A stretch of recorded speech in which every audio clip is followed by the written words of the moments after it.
Ce que tu ne sais pas sur la guerre de 1945. Pendant la Seconde Guerre mondiale, durant la bataille de Tobrouk, des soldats britanniques ont raconté avoir vu des figures fantomatiques circulant, marchant à travers le champ de bataille de nuit. Les soldats ont décrit des silhouettes sombres, parfois ressemblant à des soldats morts au combat. Et certains affirmaient que c'était les âmes de certains soldats morts au combat qui erraient sur les champs de bataille. Bienvenue dans cette plongée fascinante et mystérieuse au cœur de l'histoire. Aujourd'hui, on va explorer un aspect souvent méconnu de la Seconde Guerre mondiale. L'utilisation de médiums et de spirites par les différentes puissances en conflit. Préparez-vous à découvrir des récits incroyables et des références culturelles méconnues. La Seconde Guerre mondiale, cette période sombre et tumultueuse, a vu des nations entières se déchirer. Mais au-delà des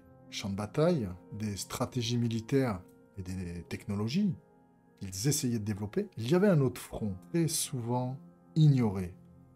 Un front très méconnu, c'est celui du paranormal. Il y avait un front sur le paranormal. Saviez-vous que Winston Churchill, le célèbre Premier ministre britannique, était fasciné par le paranormal, consultait régulièrement des médiums pour avoir des conseils et des prédictions. L'un de ses médiums préférés était Susan Duncan, une Écossaise très célèbre, très connue pour ses séances de spiritisme extraordinaires. Alors de l'autre côté, à l'opposé, eh bien, les nazis étaient profondément préoccupés par le côté occulte. Adolf Hitler lui-même était obsédé par les pratiques occultes et l'ésotérisme. Il pensait même que les forces surnaturelles pouvaient lui donner un avantage sur ses ennemis. L'Ahnenerbe, alors je ne sais pas si je le prononce très bien, était une organisation nazie dédiée à la race aryenne. Alors elle menait des recherches, c'est une organisation donc qui menait des recherches sur l'occulte, l'ésotérisme, les phénomènes paranormaux et les anciennes croyances. Et le plus incroyable, c'est que sur le front, les soldats rapportaient des expériences paranormales extraordinaires. Des apparitions fantomatiques,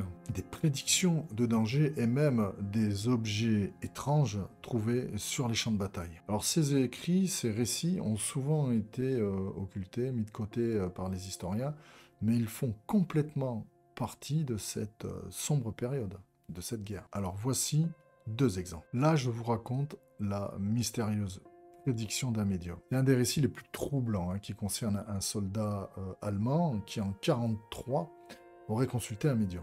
Donc celui-ci lui aurait prédit sa mort exacte sur le front de l'Est en détaillant l'endroit et le jour. Ce qui est encore plus étrange, c'est que, selon les témoignages, la prédiction se serait réalisée presque à la lettre. Les camarades de ce soldat ont été si perturbés par cette histoire qu'ils ont refusé de consulter tout autre médium pendant la guerre.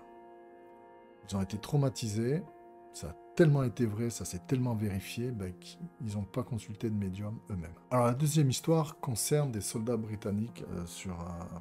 Alors je vous le dis, c'est la bataille d'Anheim en 1944, la bataille d'Anheim sur le champ de bataille. Ils ont suivi un soldat à travers le champ de bataille qui leur a fait éviter les mines, etc., qui les a guidés sur le champ de bataille pour rester en vie. Ce soldat est apparu de nulle part, en fait. Il ne savait pas de quel bataillon il faisait partie, qui c'était, d'où il sortait. Parfois, certains racontent qu'il était un peu trouble, ils avaient du mal à le suivre. Il leur a sauvé la vie, ils ont suivi, et à la fin, il a disparu. Ils n'ont jamais retrouvé cet homme, ni vivant ni mort. Ils n'ont pas trouvé son cadavre sur le champ de bataille. Ils n'ont jamais su d'où il venait. Et certains pensent que c'était simplement l'esprit d'un soldat décédé qui les a guidés à travers cette tourmente. Alors la guerre et le paranormal ont souvent été liés dans la culture populaire. Donc des films comme Le Sixième Sens avec Bruce Willis ou Ghost explore la communication avec l'au-delà. Alors, vous avez aussi les livres comme Shining de Stephen King qui utilisent le paranormal pour en fait aller étudier un peu en profondeur l'esprit humain, l'âme humaine. Ces œuvres nous rappellent que même dans les moments les plus sombres, il y a toujours une lumière, un espoir au bout du tunnel. Alors, les histoires de médiums et de paranormal pendant la Seconde Guerre mondiale sont non seulement fascinantes, c'est incroyable, mais également très émouvante. Elle nous rappelle que même dans les moments les plus désespérés, les gens cherchent du réconfort et des réponses dans l'inconnu. Alors ces histoires, ces témoignages nous racontent, nous montrent que même pendant ces moments terribles, eh bien l'espoir, la foi, la croyance peuvent nous suivre même dans ces moments terribles. En explorant l'utilisation du paranormal pendant la Seconde Guerre mondiale, on découvre une facette de l'histoire qui est quand même très méconnue. Donc même dans les moments les plus terribles, il y a toujours un peu de magie, un peu de mystère qui perdure. C'est vrai qu'il y a beaucoup de témoignages du coup qui vont dans ce sens. J'espère que cette petite bulle historique sur la chaîne du paranormal vous aura plu. C'est un vaste sujet, très intéressant.